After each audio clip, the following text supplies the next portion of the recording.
Hi everyone, this is Will with the 1921 Grand Duke Dmitri Pavlovich Diary series, and today we're up to the 5th of March, which was a Saturday, and I have to say this one was probably the most labor-intensive of all of the diary entry to video programs that I've done, just because of the sheer number of people who are mentioned in this diary entry, even though it is not a very long one, and Dmitri spends almost the entire day at home. Nonetheless, we continue with this stream of people coming in to see him before he loses Berlin. So to recap, before he leaves Berlin. So to recap, we have yesterday was more or less, well, it's been going on for a couple of days, but in yesterday's, the 4th of March diary entry, we had another stream of people coming and going, and probably we had lawyers in particular, but also Biskupski, one of the first two men and the most important of the monarchist leaders in Berlin at that time, and then General Arseniev, whom Dmitri seemed to have particularly enjoyed. He was the only one of the visitors that Dmitri asked to stay for dinner. And then after they ate together, they went off to a soiree given by the Russian National Assembly, and Dmitri made this very magnanimous gesture of paying off what was owed. Oh, good Lord, what was owed on the balalaikas of the little balalaika group that was made up of former Russian prisoners of war, and they still owed money on their instruments that they were using to make their living by. And so Dmitri paid that off for them. It was 2,000 marks. And then we had the slideshow on the late lamented Askania Nova Nature Preserve, which managed to survive 2 world wars, a revolution, and a civil war, but it looks like now its luck has run out. And it's finally more or less been destroyed. Whether it will ever be restored, who knows? All right, so the cast today is so numerous that I'm just not even going to list the names before we get started. This was for Dmitri a chance to see what life could really be like as a monarch, and he had the experience of being one of Nicholas II's legal adjutants on duty, and their job was to receive, one of their jobs was to receive petitioners. Technically, people in Russia still had the right to present petitions to the Tsar.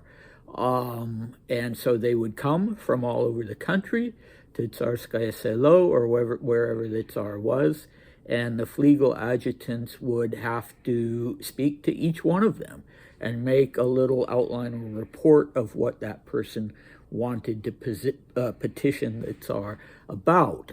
But this was a taste for Dmitri of what his life might have been like. If you were an autocrat, you had to meet with people, more so than a constitutional monarch would do. But even as a constitutional monarch, you would be receiving people and groups all the time.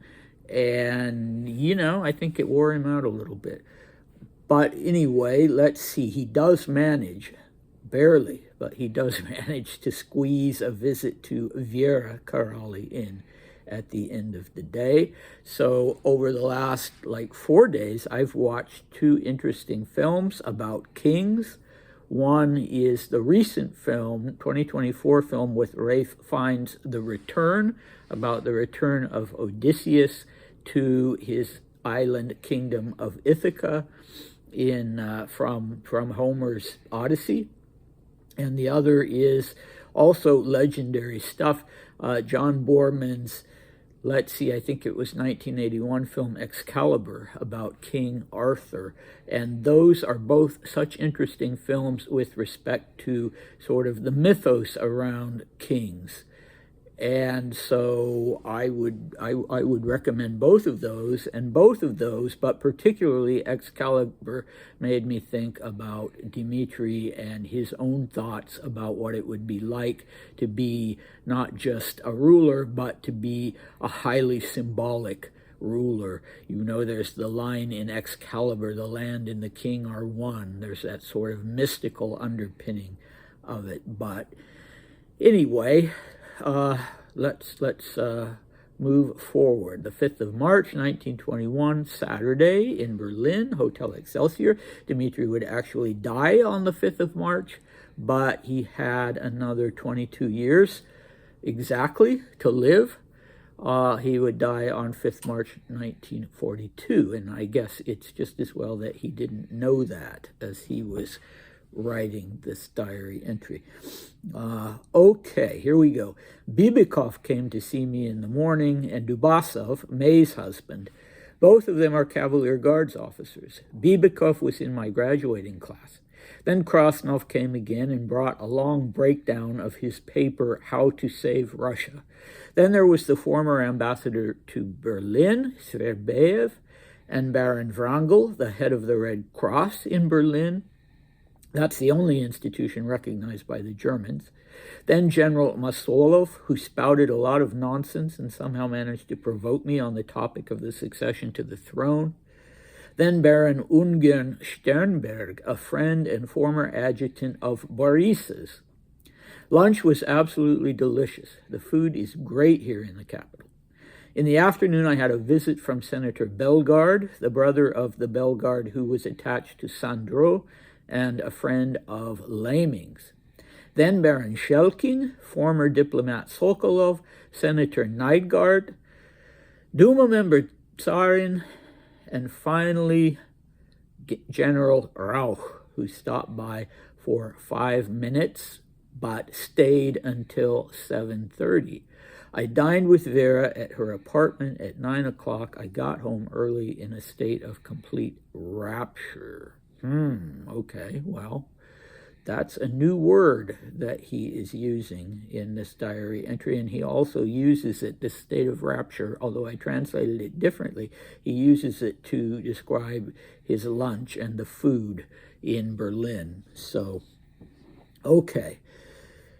Wow, now we have to start with all of these. So, firstly, it's useful to ask, although we don't have a definitive answer, but it's worthwhile asking, why did each person, not only on the 5th, but all the days when Dmitri was in Berlin, why did each person come to see him? And some of them is quite obvious. They came to see him as to addition who they were going to support to be the ruler in exile and the candidate for the throne.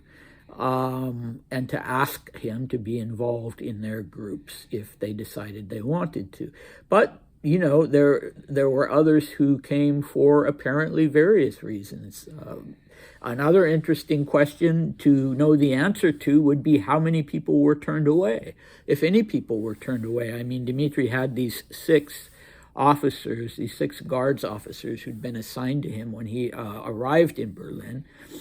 6 Russian emigre guards officers, and presumably they were down in the lobby of the hotel or wherever the hotel had allowed them to set up shop, and they were vetting the people who were coming and sending them up or turning them away. But, you know, maybe there's some record somewhere in Berlin or in some unpublished to date emigre memoirs that will turn up and maybe can answer that question.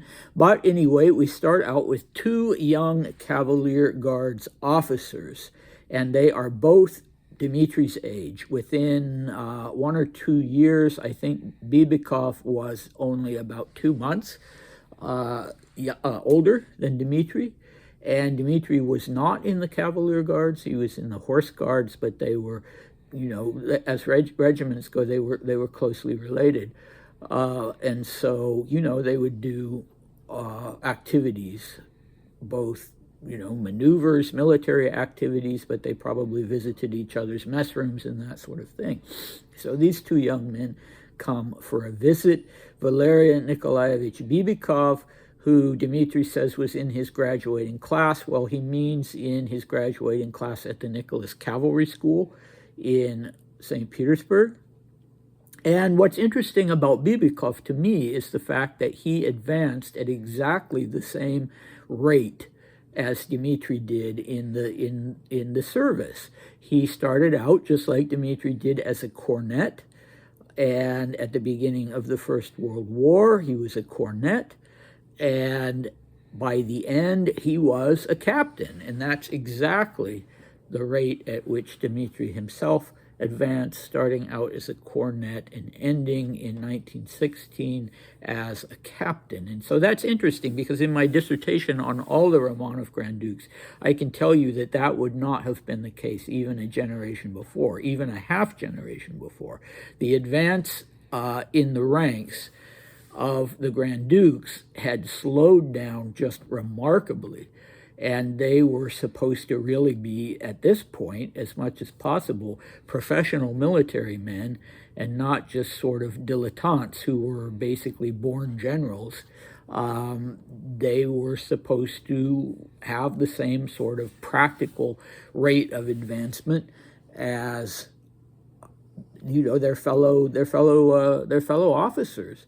And really, that was only Dmitri, because Dmitri was the youngest Grand Duke, unless you count Alexei, who wasn't being raised as a Grand Duke, but as the heir to the throne.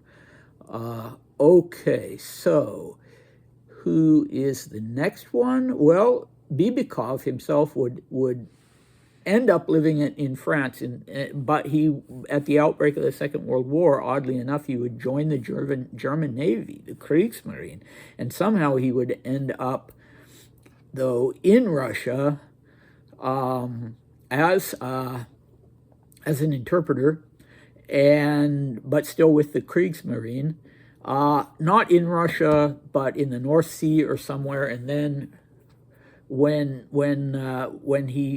Leningrad was under siege, he deserted from the Russian army, and he tried to, I don't know how, but there were other people who were trying to help the children in Leningrad, who were besieged in Leningrad. And he ended up dying in France, so I guess, you know, even though he joined the Kriegsmarine, he wasn't ostracized, and he was able to go and live out the rest of his life in France. Okay, so this other young man, who's also a Cavalier Guards officer, is Oleg Fyodorovich Dubasov. He, again, was about the same age as Dmitri, and he was married to this woman who you are quite familiar with if you've been watching these all along, this woman named May Dubasova, and she was an actress. And I think she was a Bezobrazova by birth and had brothers, but she was a Dubasov because of her marriage to Oleg. And as you know, Dmitri was quite close to her. And it doesn't surprise me that, you know, that he knew both Oleg and then got to know his wife, because Oleg was actually the son of Fyodor Dubasov, who had served under Grand Duke Sergei in Moscow, and indeed became the governor general of Moscow after Sergei was assassinated in February 1905.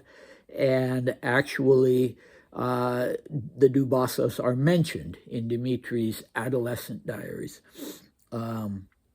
Okay, so, you know, these young men, Bibikov and Dubasov, they had connections to Dmitri, so maybe they just went to see him because he was in town.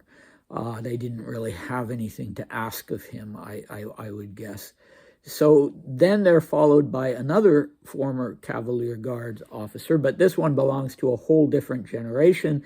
This is, and he has other reasons, I think, for being there. I doubt Dmitri had known him before the revolution. Sergei Nikolaevich Sverbeyev, he was in his mid-60s, and he was the pre-war Russian ambassador to Berlin. He didn't have very much longer to live. He would die in 1922, so only about a year later.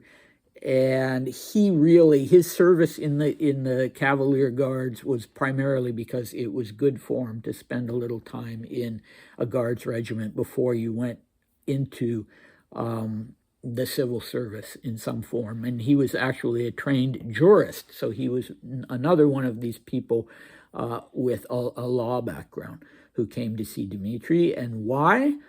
Yeah, good question. I don't know. All right, so, but there were, this whole group of not just military men, but as we've seen in the previous diary entry, this whole group of sort of middle-aged and elderly people with a background in diplomacy, in government, in law, who are coming to see Dmitri, maybe out of curiosity, I don't know. So Krasnov comes back the day before Biskupski had been there to see Dmitri. Oh, yeah, but I was thinking of Markov. Markov doesn't come today, but Krasnov comes, the head, the ataman of the Don Cossack host.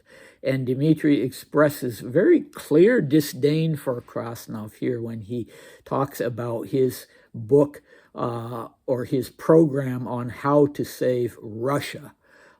He'd expressed his skepticism about the man in their first meeting, saying, yeah, he doesn't look like the kind of guy to me who's going to, what did he say, perform feats of glory in Ukraine with the Don Cossacks.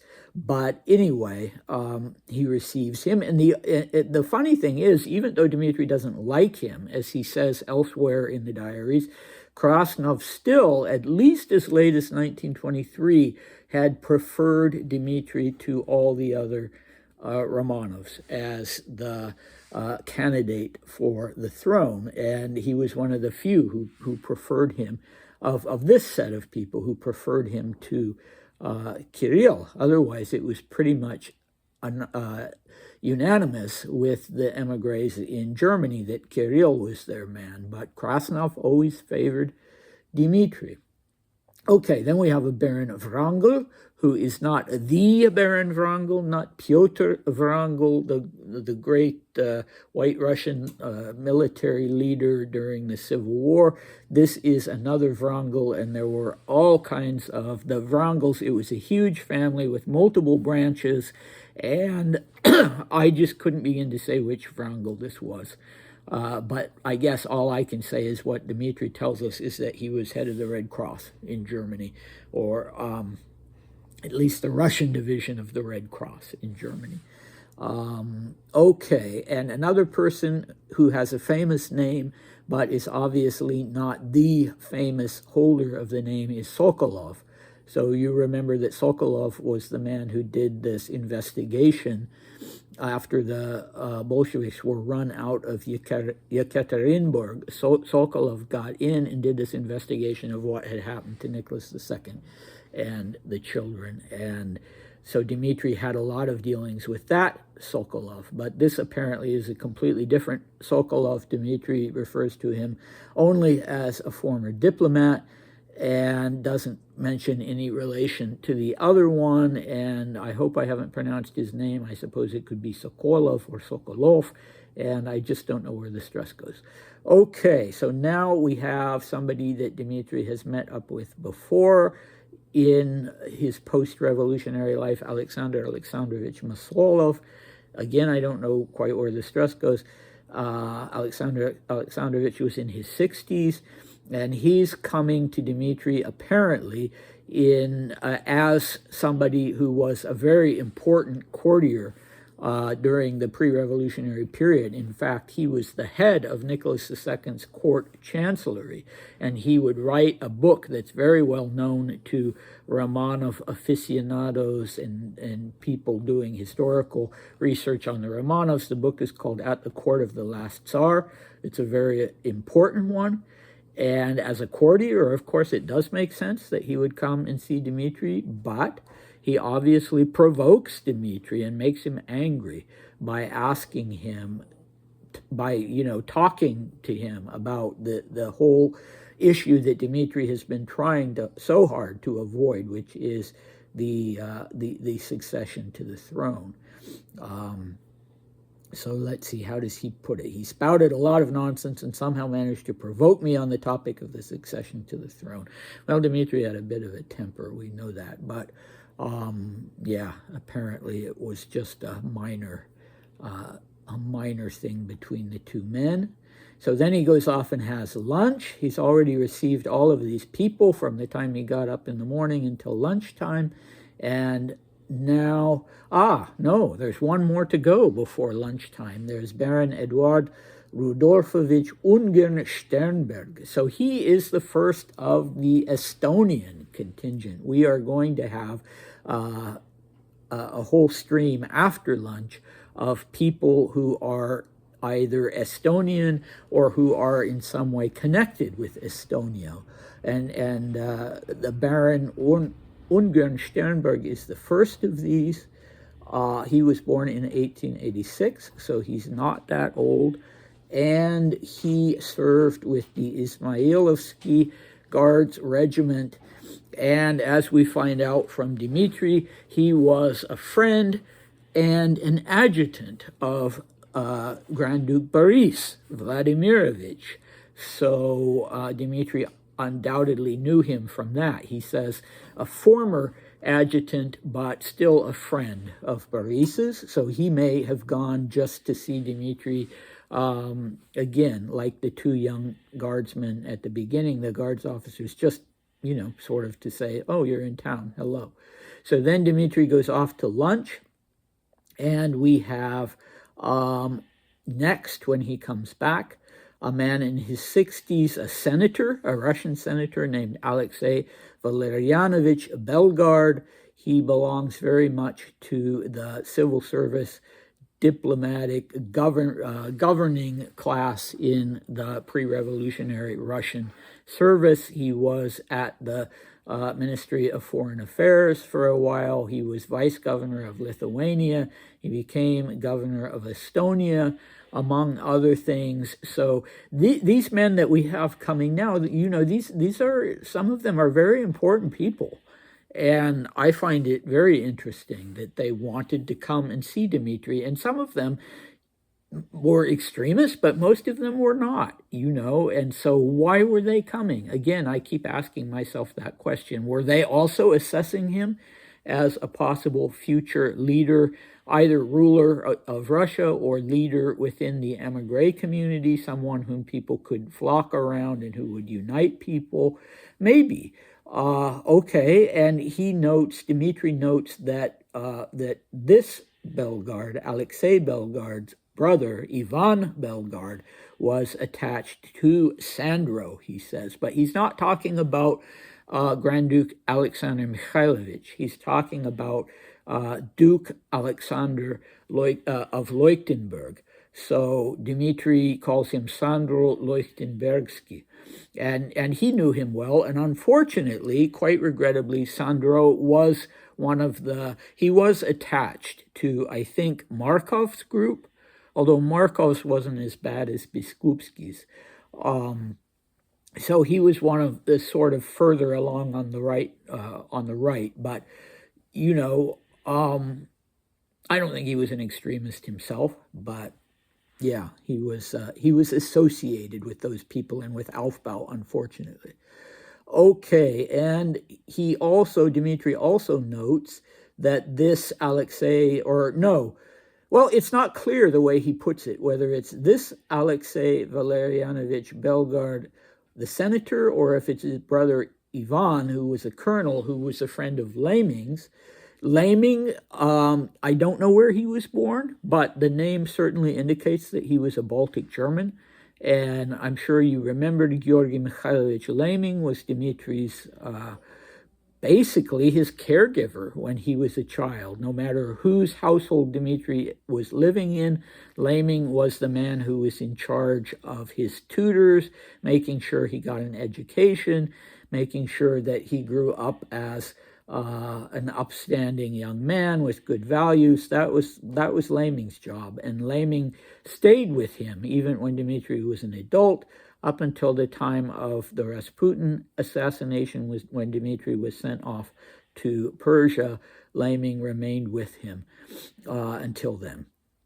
Okay, so the next person who's mentioned is a Colonel Baron Xavery Ignatievich Shelking, and Dmitri doesn't tell us anything about him, and I couldn't find anything about him. I was lucky even to find his Christian name and patronymic, but he was in his 70s, so quite an elderly chap compared to the others. I'm not saying people in their 70s are old, God forbid. I'll be there quickly enough myself.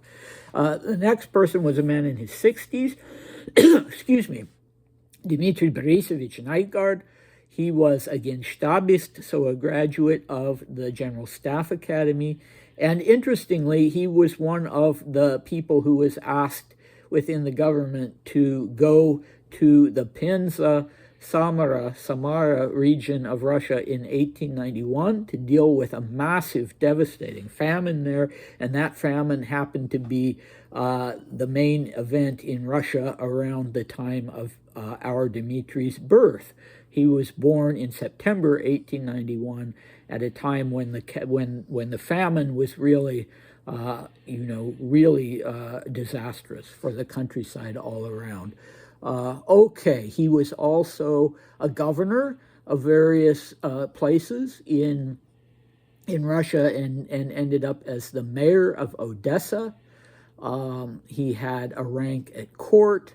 He was actually blamed for the horrific pogroms in Odessa in 1905 and also for the repressive measures that were used there. I think he was even given a sort of civil service court-martial for that, but was let off the hook. But whether or not he was an actual organizer of pogroms, he certainly wasn't a person who was anti-pogrom, but I don't know that he was, nobody knows for sure if he was an organizer, Apparently there was no smoking gun, but, he was definitely one of the extremists, unfortunately. And he would actually, interestingly, he would die in March 1942, exactly 12 days after Dmitri died. Okay, so the next person we have is Alexander Dmitrievich Zarin. He was in his 50s.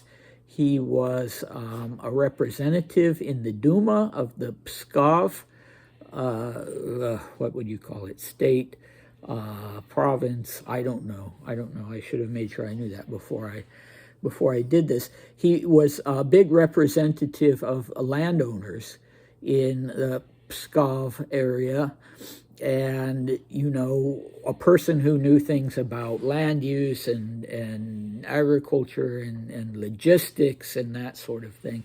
He lived in Estonia after the war, and he would attend the famous Bad Reichenhall monarchist conference coming up in later that year, in May of 1921.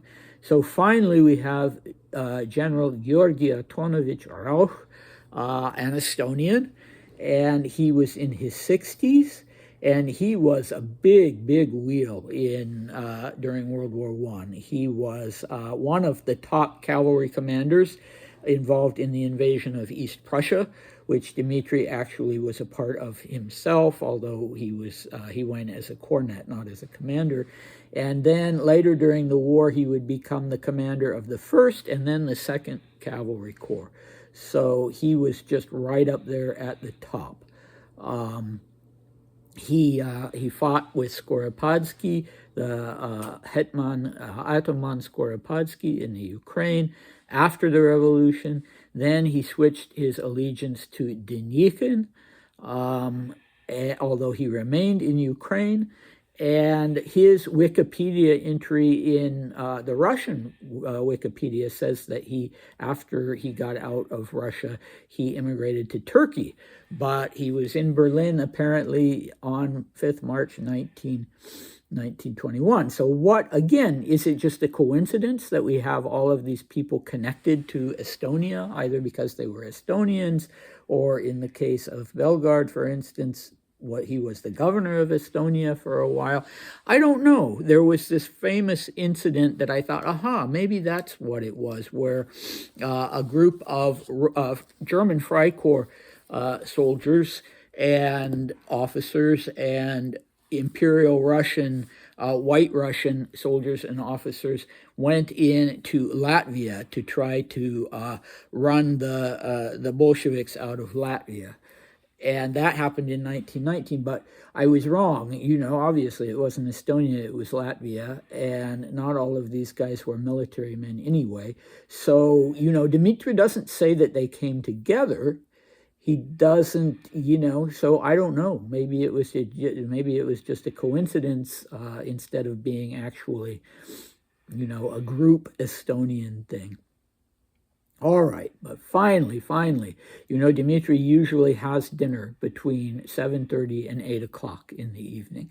But this time he didn't end up getting away to have dinner with Vera until 9 o'clock. And he went to her apartment.